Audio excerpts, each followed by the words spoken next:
2005년 전국 건설 운송 노동조합 덤프 연대는 대정부 요구안을 작성해 제안한 적이 있습니다. 과적처벌 유가보조금, 운송료 체불 다단기 하도급, 주차 문제 등 덤프 업계의 전반적인 문제점 개선을 위한 내용으로 요구안을 작성했습니다. 하지만 그 당시 요구안은 받아들여지지 않았고 21년이 지난 지금까지도 많은 부분이 개선되지 않았습니다.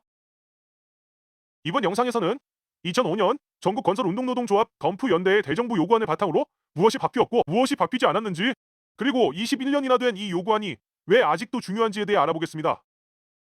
덤프트럭 노동자들은 먼저 돈을 씁니다. 기름값, 식대, 차량 정비 및 유지비, 심지어 사토비까지 초기 작업 비용은 언제나 노동자가 먼저 냅니다. 그런데 정작 운송료는 45일 이후에 들어옵니다. 이건 단순한 결제 방식의 문제가 아닙니다. 영세한 노동자에게 대금 지원은 곧 생계의 위협입니다. 저번 영상에서 다뤘던 유가 보조금 문제도 여기에 포함됩니다. 2005년도나 지금이나 덤프트럭 운전자들은 다른 화물차들이 받는 유가 보조금을 받지 못합니다. 이유는 덤프트럭은 건설기계로 분류되기 때문입니다. 하지만 현실은 같은 경유를 쓰고 같은 도로를 달리고 실제로는 운송 기능도 하고 있습니다. 화물차 유가 보조금 제도는 유지되고 확대되어 왔지만 덤프트럭은 여전히 사각지대에 놓여 있습니다. 이건 단순한 행정의 빈틈이 아닙니다. 누구의 노동은 인정하고 누구의 노동은 경계 밖으로 밀어내는가? 그 문제입니다. 과정 문제도 마찬가지입니다. 겉으로 보면 단순해 보입니다. 짐을 많이 싣고 도로를 달린 사람은 운전자니까 책임도 운전자가 지는 것처럼 보입니다. 하지만 정말 그럴까요? 현장은 더 빠른 시간에 많은 물량을 실어 나르기를 바랍니다. 이유는 공정 시간을 단축하여 비용을 절감하려고 하는 거죠. 하지만 무게를 초과하여 물량을 실으면 과적 단속에 적발되는 것은 결국 덤프 운전자들입니다. 2005년 덤프트럭 노동자들은 이미 이걸 물었습니다. 과적의 이익은 현장과 업자에게 돌아가는데 왜 처벌은 운전자 개인에게 집중되느냐고. 이후 법은 일부 바뀌었습니다. 과적을 지시하거나 요구한 자도 처벌할 수 있게 됐습니다. 하지만 법 문구가 바뀌었다고 해서 현장의 권력 관계까지 바뀐 건 아닙니다. 2005년 문서가 강하게 지적한 또 하나의 문제는 공급 과잉이었습니다.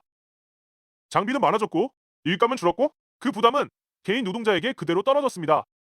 이 부분은 분명 변화가 있었습니다.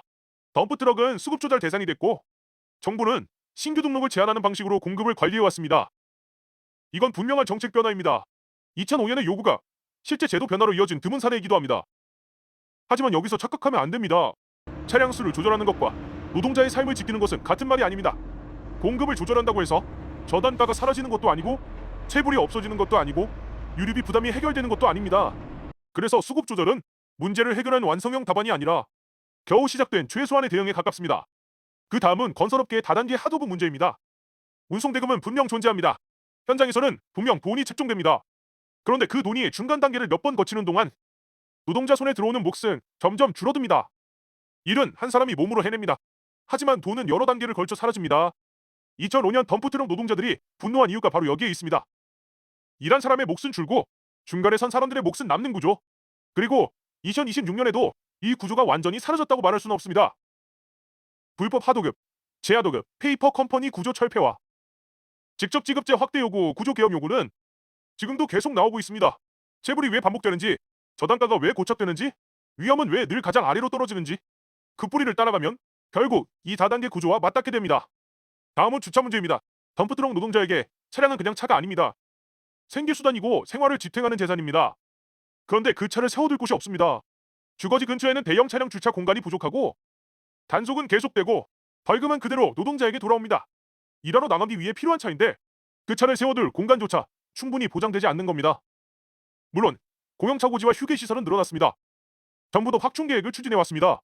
하지만 핵심은 숫자가 아닙니다. 정말 필요한 지역에 있는가? 정말 생활권 가까이에 있는가?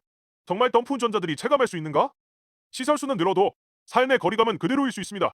그래서 이 문제 역시 있다 없다가 아니라 실제로 쓸 수 있느냐로 봐야 합니다. 여기까지 정리하면 분명해집니다. 바뀐 것도 있습니다. 수급 조절은 제도화됐고 공공부문 직불제도 도입됐고 휴게시설도 늘어났습니다. 하지만 본질은 아직 남아있습니다.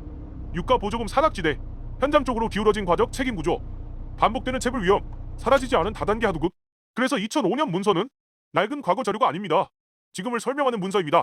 21년 전 노동자들이 던진 질문이 2026년에도 여전히 유효하다면 그건 노동자들이 같은 말을 반복해서가 아닙니다. 사회가 같은 문제를 아직 끝내지 못했기 때문입니다. 정말 물어야 할 것은 왜 아직도 같은 요구를 하느냐가 아닙니다. 왜 21년이 지나도록 그 요구가 아직도 유효하냐는 것입니다. 현장을 움직이는 사람들에게 제도는 언제 현실이 될까요?